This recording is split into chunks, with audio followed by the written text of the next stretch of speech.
I'm Emily, a 33-year-old housewife, have my same-aged husband, Mike, and our 5-year-old daughter, Lucy. Mike and I joined the same company in the same year and quickly hit it off. We dated for 2 years and got married when we were 24. I became pregnant with Lucy at the age of 27 and quit my job, but a year later, Mike also resigned and started his own business.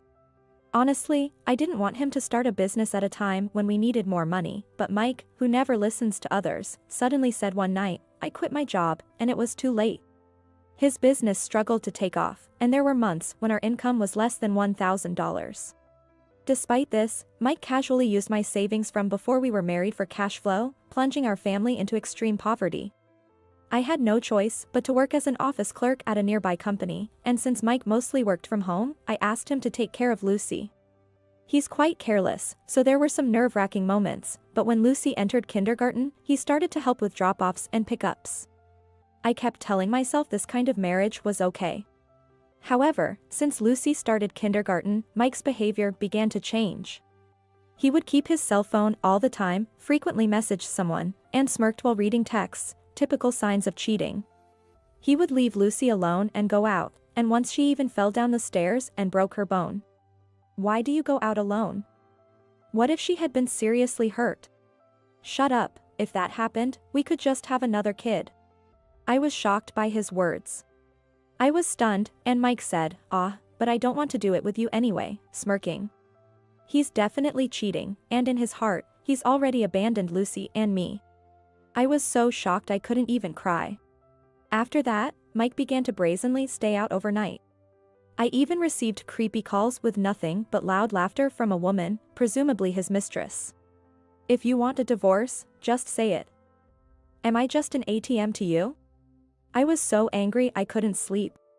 I desperately wanted a divorce and to come out ahead, but Mike always locked his room when he went out, so I couldn't find any proof or information about his mistress, and it was agonizing. Then, suddenly, everything came to light.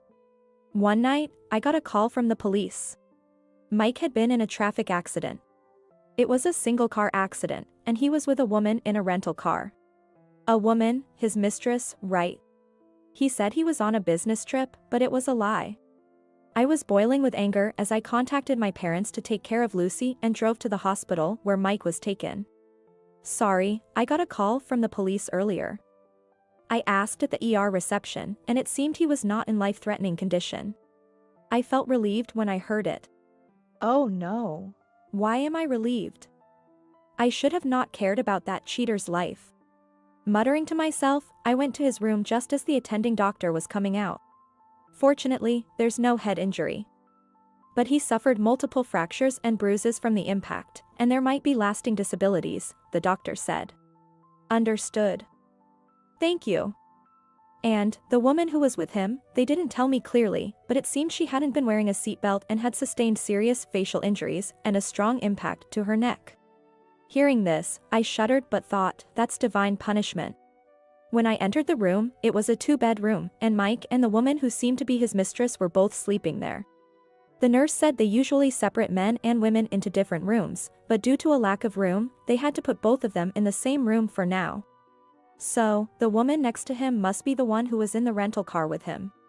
I found myself staring intently at the woman's face. Oh. Could she be Lucy's kindergarten teacher? Her forehead was covered in bandages, but the distinctive large mole and plump lips were unmistakably those of the teacher, Margaret. I couldn't help but yell out. What is this all about? Mike woke up to my voice, and seeing my glare, he panicked. Well, I had my suspicions. It was strange when you, not a morning person, started setting alarm to take Lucy to kindergarten 2 years ago. But I never imagined it was an affair with her teacher.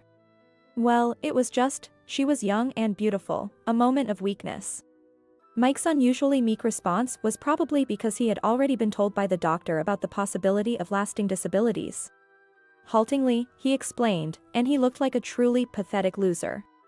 Any remaining affection I had for him vanished in that moment. I looked him straight in his eyes and said, well, at least this makes things clear. I want a divorce. Mike turned pale and started to beg desperately. Wait, just wait. I'm sorry. I won't ever do anything like this again. So, please. Take care of me. Why? Why? Are you going to abandon me now that I'm like this? They said I might end up in a wheelchair. And? Are you really that heartless? After all the time you spent comfortably living off my earnings. Comfortably? Don't make me laugh. We barely made ends meet with your unstable income from your self-employment, and it was my job that kept us going. Remember when you were making like $500 or $1,000 a month? He bit his lip in frustration. I turned my gaze to the mistress's bed. Despite all this commotion, she slept soundly, apparently still under the effect of the strong anesthesia she got at the hospital after crying out in pain. Well, you two can lick your wounds together. Luckily, it seems she doesn't have any problems with her limbs. With that, I left the hospital room. Now, what to do next? I should report this to the parents-in-law, sort out alimony, asset division, and child support. What about Margaret? I guess I should contact her parents first. Thinking all this, I went to my parents' house to tell them everything. Of course, they were furious and said that Lucy could stay with them for now and that I should also come back to live with them immediately. Our house is about a 30-minute drive from my parents, and considering everything, it's probably best to transfer Lucy to a different kindergarten. The next day, I went to the kindergarten to report her leaving and complete the paperwork.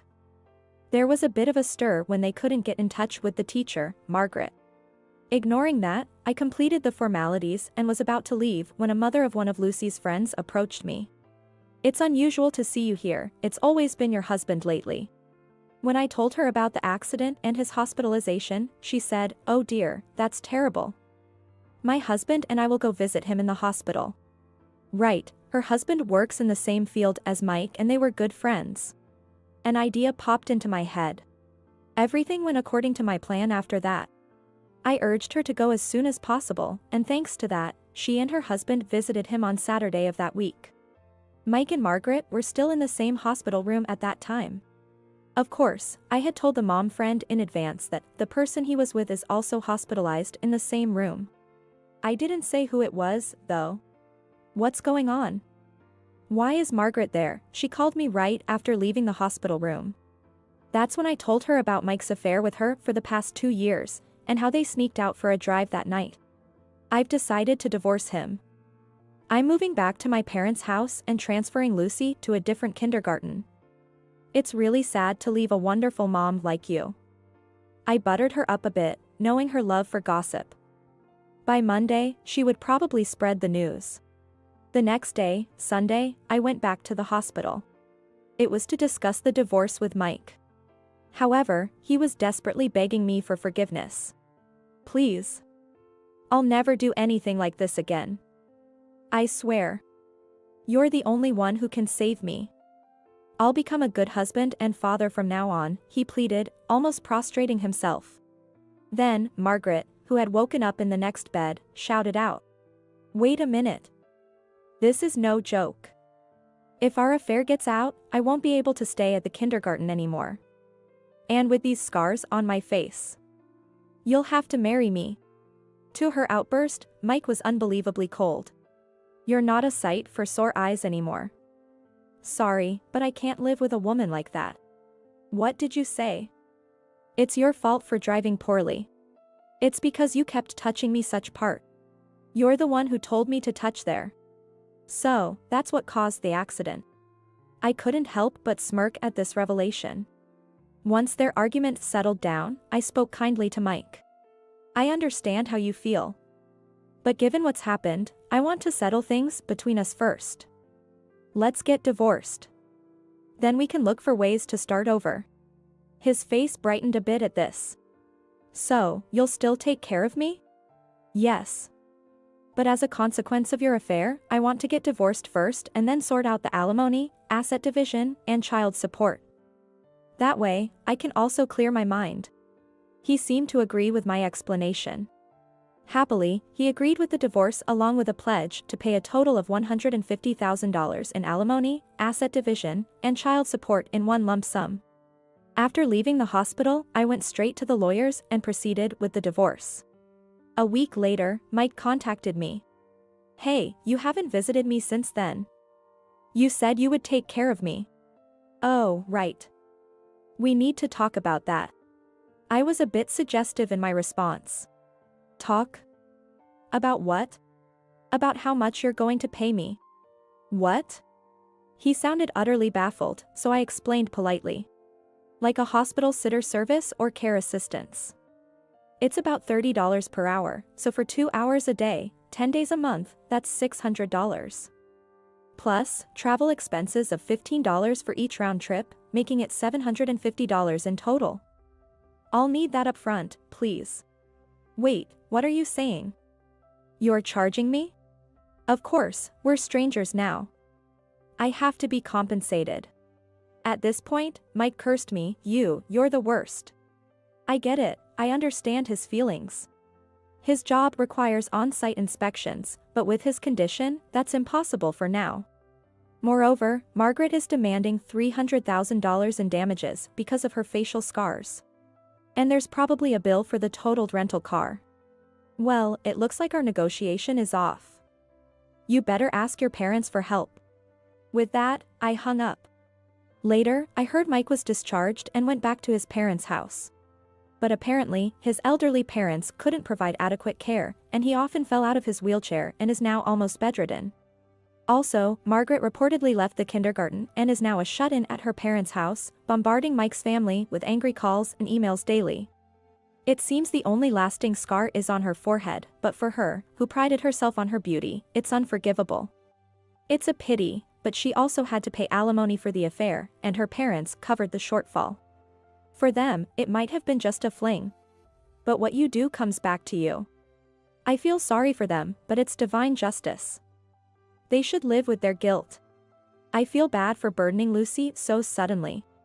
But fortunately, she's adapted well to her new kindergarten, which relieves me. As for me, I've settled down and am enjoying my work every day.